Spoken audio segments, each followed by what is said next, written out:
مور و پلار نه خفه نشي. سرور کونین فرمایي چې د مور او د پلار د خپو د لاندې قدمونو جنت دی. حضور فرمایي الجنة تحت اقدام الامهات، د مور د خپو د قدمونو لاندې جنت دی. ځکه خدای فرمایي وبالوالدین احسانا، مور او پلار سره دنیا کې احسان کوا چې د چا مور جم دی دا د چا پلار جم دی دی. سرور کونین فرمایي چې چا د مور مخته یا د پلار مخته داسې وکتل چې دا مې پلار دی او دا مې مور ناسته ده او دړه په شوق چې وایي خدای زه دوی نه پیدا یم زما دې په خدای قسمي. سرور کونین فرمایي د یو حج قبول کړي شي صحابي کرام الکاتبین په ګوناستی وان علیکم لحافظین کراما کاتبین یعلمون ما تفعلون. کرام الکاتبین لیکي چې دې سړي مور پلار ته وکتل د یو حج قبول کړي ثواب لیکي. نن په یو حج باندې 10,000 روپۍ لګي، په یو حج 10,000. تعالی خدای پاک د مور پلار په کتو کې د 10,000 ثواب په کور کې درکړي. مور و پلار په ایمان وی لوی عبادت دی کنه. د مور و پلار ته کتل، د مور و پلار ادب کول، نو چې د چا مور جم دی دا د چا پلار جم دی د خپو تلیخ کول کې مور خوشاله کا پلار خوشاله کا. زما دې په خدای قسمی چې د مورم کافری او پلارم کافری کنزل ورته نه کې دب نه ورکه فاتلا مسلمان مور مسلمان پلار. والله العظیم چې حضور فرمایي د مور و پلار د خپو د قدمونو لاندې جنت دی. که مور و پلار دې راضي کړه خدای راضي شو. که بزرگ جمیل شي، ولی الله شي، عالم شي، مجاهد شي، خو چې سپینګری پلار او توسر مور دې نه بخي جنت در باندې حرام دی. نو محترم عزیزو، نن په معاشره کې د مور و پلار قدر نشته، د سپینګری قدر نشته، د استاد قدر نشته، د عالم قدر نشته، د سید قدر نشته. هر سړی ځان له ډنګي مړه داسې مکوئ. بالکل محترم عزیزانو، انسان د الله دربار کې ډېر عزتمند دی، د انسان ډېر لحاظ ساتي. او بیا د سپینګری او د مور او پلار خو دومره حق دی چې خدای پسې متصل مرتبه ده. صاف یاد دی. بل ځای الله فرمایي واعبدوا الله ولا تشركوا به شيئا وبالوالدين احسانا. الله فرمایي زما عبادت کوا او زما د عبادت نه پس وبالوالدین احسانا. مور پلار سره ګور نیکی کوا، مور پلار سره احسان کوا، په جندم وسره کوا. او چې وفات دانی کی دا چې لپوچته کا لاسونو چت کا چې اللهم ربنا اغفر لي ولوالدي وللمؤمنين يوم يقوم الحساب. ځان تم دعا کوا، مور تم دعا کوا، پلار تم دعا کوا. زما دې په خدای قسمی چې قبر کې درنه خوشحاله شي نو خدای به درنه خوشحاله شي. د دې وجه نه محترم عزیزه، پلار پسې خیرات کول، پلار پسې دعا کول، د مور پلار ادب ساتل دا فرض عین دي. که ما ته چې مور پلار کافر می هم به ادب کې. سرور کونین فرمائی کہ پلار دل مقابلہ کی پجیات کراوے اور تے خدای مسلمان پیدا کرے تو پاکستان کے اسے دے پلار دے ہندوستان کے اسے دے اور پلار دے مخدر آگے نہ پنی کافر پلار باندې گزار مکوا تو پی گزارنے کے قبل چا وجن خیر دی ملدی کی خو تے مخلاص ہوا دومره پورې حق شته چې پلار له ډب نه ورکې. نو رورنن که پلار مړ شو مور مړه شوله هغې پسې خیرات کې دا بالکل رسی. اوس خیرات چې کم دی رسی نو دا چا ته رسی، دا روح ته رسی که بدن ته رسی. په دې باندې یو خبر عرض کوم بیا خپل تقریر کوم ځکه چې زه 9 بجې نه شروع شوم او دا صاحب تقریرونه دي ټول ورځ مې بار تېره کړه. سهار تلم لډي کوتل ته بیا ماښامه پورې مې په دره کې تقریر کړی اوس دلته رالم او سهار دې خدای خیر کړي. نو محترم عزیزانو هغه اوږده تقریرونه ما پرېښیم دي او بس هغه زمانه م لاړه زه م بوډا شوم تاسو م بوډاګان یئ. خو خدای پاک فضل و کرم دی چې د دین داسې طاقت دی چې یو ځل شروع کړو بیا وایي چې 2 ګنټې نور هم لګیا یې. خو ډېر تنګوم هم نه. اخري خبر عرض کوم. قبر ته لاړې مسله د قبر ده. اوس روح ته ثواب رسي او که د بدن ته رسي. روح خوشحاله دی که بدن خوشحاله دی، روح په عذاب دی که دا بدن په عذاب دی. نو امام غزالی رحمت الله تعالی یو بزرگ سره تیر شوی دی عالم ځان له کتاب یې دی سرور کونین چې څه وخت کې معراج ته لاړ معراج ته او رب العالمین نه واپس شو او شپږم اسمان ته راغی. نو موسی علیہ السلام ولا مخې له راغی.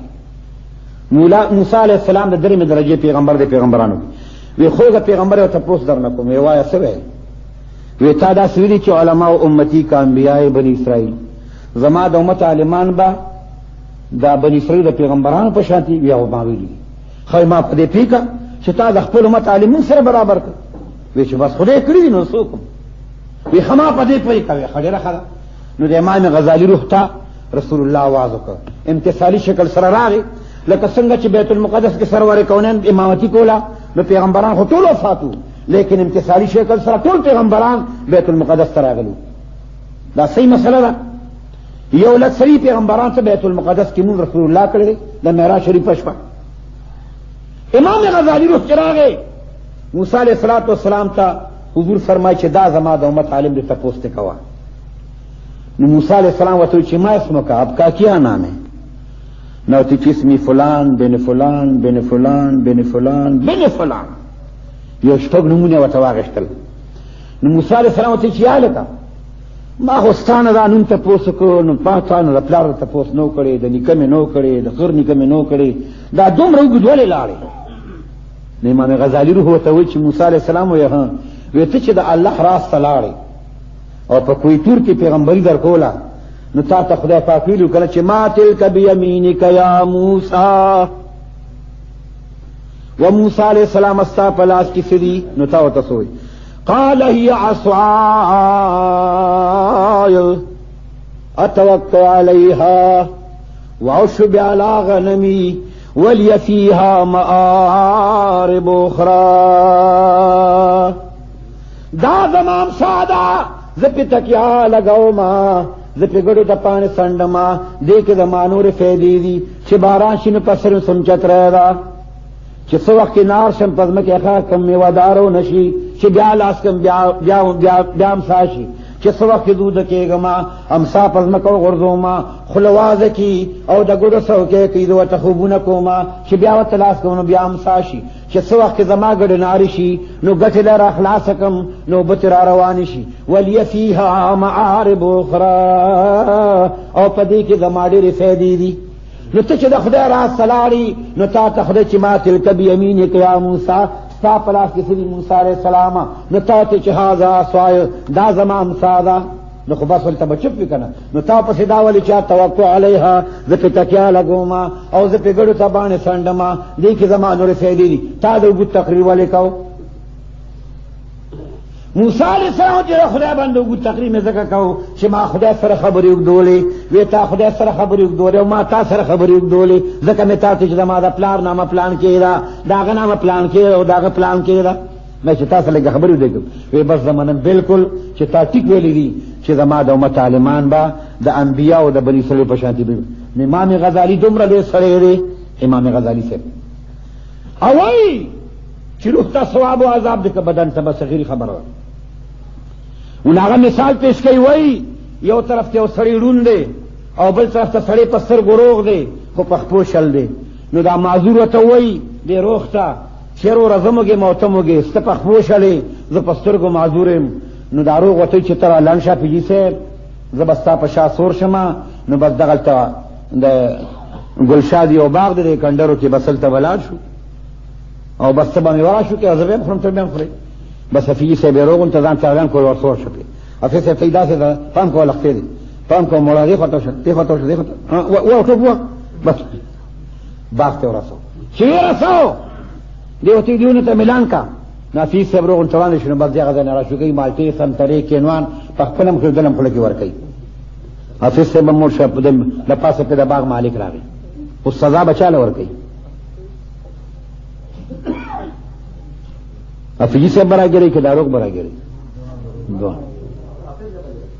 دوالا بگرے دوالا بگرے والے کافی سے نوی دخپو باندې دې بسنګ چلو اکا دستر ګروغ نه دې د بسنګ لیدل کول نو دا روح چې کم دی په منزله د روح دی او دا بدن په مثال د ډون دی دا روح په دې بدن سور دی نو څنګه چې دی روندا سزا ورکړي دا چې به روح لم ورکړي نو روح له سزا ملاويږي بدن له ملاويږي چې روح ته خوشحالي ملاويږي بدن ته خوشحالي ملاويږي او دا یو مثال بل وره تفکر کې پروت یک ګره او نه غانا په خور کې روانه او سړی د پسې او د باندې کوي الا په خور کې پیمان ګر کړي او چې منډه وای انا را پاسه چې ګوره کوټ پوتي ورسته د مازار ملو شي هغه منډه والی دی او چې تر پاسه خوري درنه دی ٹھیک ده او کله کله فرې پاک له ګوره پروتي چې ګوره مدینه منوره کې ګرځي یاره بیګا خو مناسب حق ته تلم په خو کې تلې کنه تلې نو ته خو خدای له خوانه کله پوره کې ناس له بټنګ نه پروت دا اوس ګوره د تلم دا ته مطلب چې ستاروح تلو نو د روح کنیکشن بدن سره شته، نو چې څنګه خوشحالي روح ته خوشحاليږي